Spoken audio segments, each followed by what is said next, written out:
모압으로 취하게 할지어다. 이는 그가 여호와에 대하여 교만함이라. 그가 그 토한 것에서 뒹굴므로 조롱거리가 되리로다. 내가 이스라엘을 조롱하지 아니하였느냐? 그가 도둑 가운데서 발견되었느냐? 내가 그를 말할 때마다 내 머리를 흔드는도다. 모압 주민들아, 너희는 성읍을 떠나 바위 사이에 살지어다. 깊은 골짜기 어귀에 깃들이는 비둘기같이 할지어다. 우리가 모압의 교만을 들었나니 심한 교만, 곧 그의 자고와 오만과 자랑과 그 마음의 거만이로다. 여호와의 말씀이니라. 내가 그의 노여함의 허탄함을 아노니 그가 자랑하여도 아무것도 성취하지 못하였도다. 그러므로 내가 모압을 위하여 울며 온 모압을 위하여 부르짖으리니 무리가 기레레스 사람을 위하여 신음하리로다.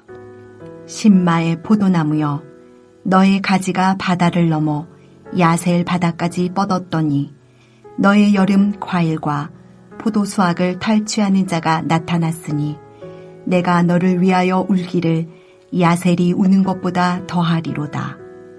기쁨과 환희가 옥토와 모압 땅에서 빼앗겼도다. 내가 포도주 틀에 포도주가 끊어지게 하리니 외치며 밟는 자가 없을 것이라. 그 외침은 즐거운 외침이 되지 못하리로다. 헤스본에서 엘르알레를 지나 야하스까지 와 소알에서 호로나임을 지나 에글랏 셀리시아에 이르는 지역에 사는 사람들이 소리를 내어 부르짖음은 니무림의 물도 황폐하였음이로다. 여호와의 말씀이라. 모압 산당에서 제사하며 그 신들에게 분향하는 자를 내가 끊어버리리라. 어제 본문이 모압의 착각을 다루었다면 오늘 본문은 모압의 어떤 부분을 언급하고 있습니까? 26절입니다. 모압으로 취하게 할지어다. 이는 그가 여호와에 대하여 교만함이라. 모압의 교만을 다루고 있습니다. 26절에서도 또 한번 반복되고 있습니다. 우리가 모압의 교만을 드러나니 심한 교만, 곧 그의 자고와 오만과 자랑과 그 마음의 거만이로다. 이 모압의 교만으로 인해 하나님은 그에게 술을 먹여서 취하게 하고 그것을 토하게 한 후 그 위에 뒹굴도록 하여서 세상 사람들에게 비웃음거리가 되도록 하겠다고 합니다. 자신의 교만으로 조롱의 대상이 되도록 하시는 것입니다. 앞서 언급한 것처럼 모압은 오랫동안 평안을 유지하였고 막강한 군사력을 소유하고 있었기에 이웃이자 친척인 이스라엘이 징계를 받을 때 어떻게 대하였습니까? 이스라엘을 조롱하였습니다. 자신들은 아무런 문제가 없는 척하면서 마치 이스라엘이 도둑질하다가 들킨 자처럼 그 죄를 덜먹거리고 머리를 흔들고 비웃으면서 조롱하였습니다. 이런 모압에 대하여 하나님은 평온하게 살던 성읍을 떠나 벼랑에 둥지를 탄 산 비둘기처럼 불안한 삶을 살라고 명령합니다. 이것은 자신들이 살고 있던 많은 성읍을 버리고 새로운 터전, 즉 좁은 바위 틈에 살라는 것입니다. 이곳은 적들로부터 자기를 보호할 수는 있지만 사람이 살기에는 적합하지 않는 곳입니다. 하나님은 모압의 교만함, 즉 매우 심각한 교만과 자기를 높이며 거만하고 마음이 건방진 것을 다 지켜보고 계셨던 것입니다. 이렇게 모압이 자신의 교만으로 멸망하는 것을 두고 하나님은 31절에서 33절까지 죽은 자를 위해 애곡하는 것처럼 모압을 위해 통곡하시겠다고 말씀합니다. 그러므로 내가 모압 때문에 통곡하고 모압의 백성을 생각하여 애곡하겠다. 모압의 수도인 길헤레스의 주민을 생각하여 슬피 울겠다. 모압의 목숨이 매우 심각한 상황에 있음을 하나님의 통곡을 통해 보여주는 것입니다. 32절에 신마의 포도원이라는 표현에서 보듯 신마 지역은 포도 생산지로 유명한 지역입니다. 이곳은 원래 루벤 지파가 분배받은 땅으로서 헤스본 근교 남서쪽인 신마에서 포도 농사를 해서 성공을 하자 갓 지파가 그 종자를 얻어 야셀 평지에 심어서 성공을 거두었습니다. 그러다가 주전 850년경에 모압 왕 메사가 루벤 지파의 땅을 점령합니다. 신마의 포도원이 모압 왕국의 것이 된 것입니다. 그리고 북왕국 이스라엘이 아수르 제국에 의해 멸망당할 때 갓 지파의 포도 생산지인 야셀도 황폐하게 되었습니다. 이것을 본 모압 왕이 아수르 왕에게 요청하여 야셀의 포도밭과 그 일대를 경작할 수 있는 권리를 가지게 됩니다. 당시에 이곳에서 재배되는 포도는 워낙 좋아서 아수르 제국이나 바벨론 제국이 조공받고 싶어하는 품목이라고 합니다.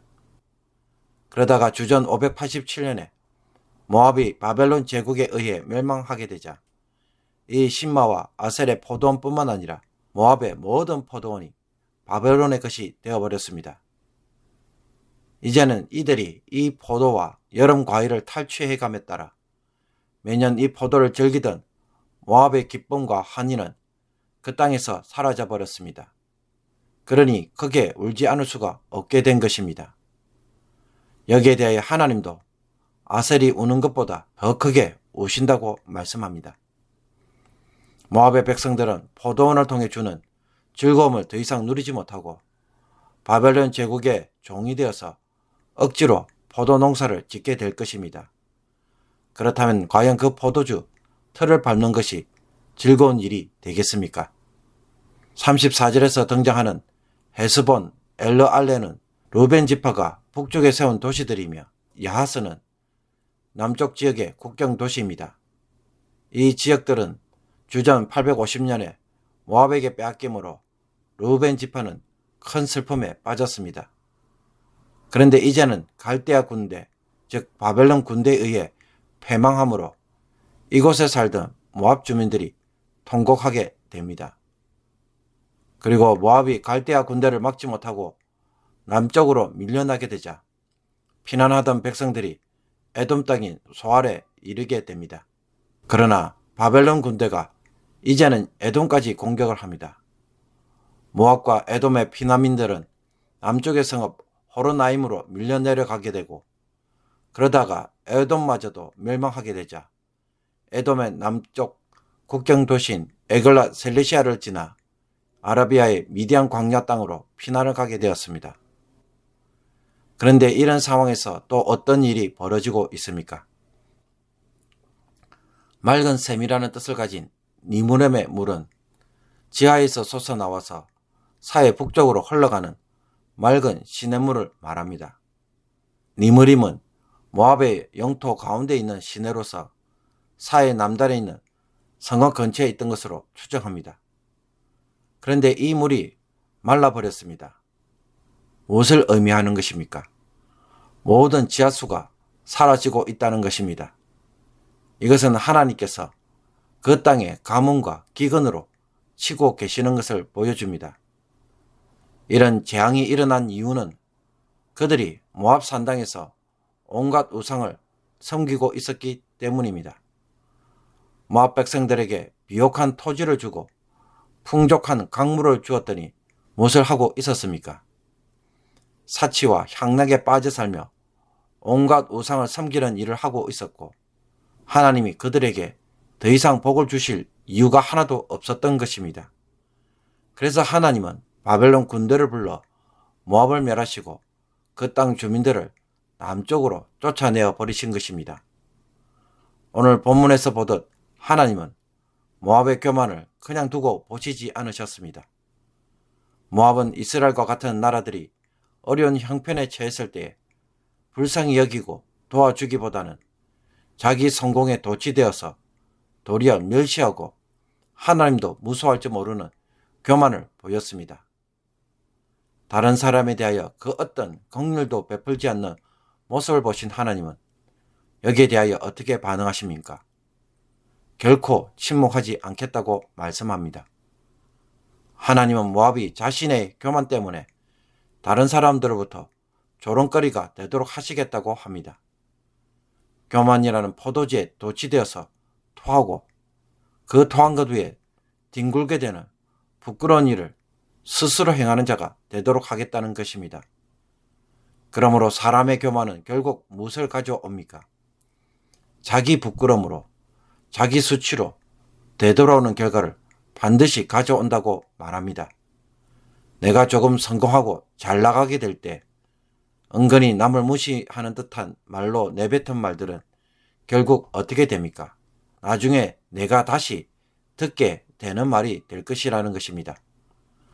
그렇다면 그와 같은 수치와 모욕을 당하지 않으려고 한다면 평소에 우리가 어떻게 살아야 하겠습니까?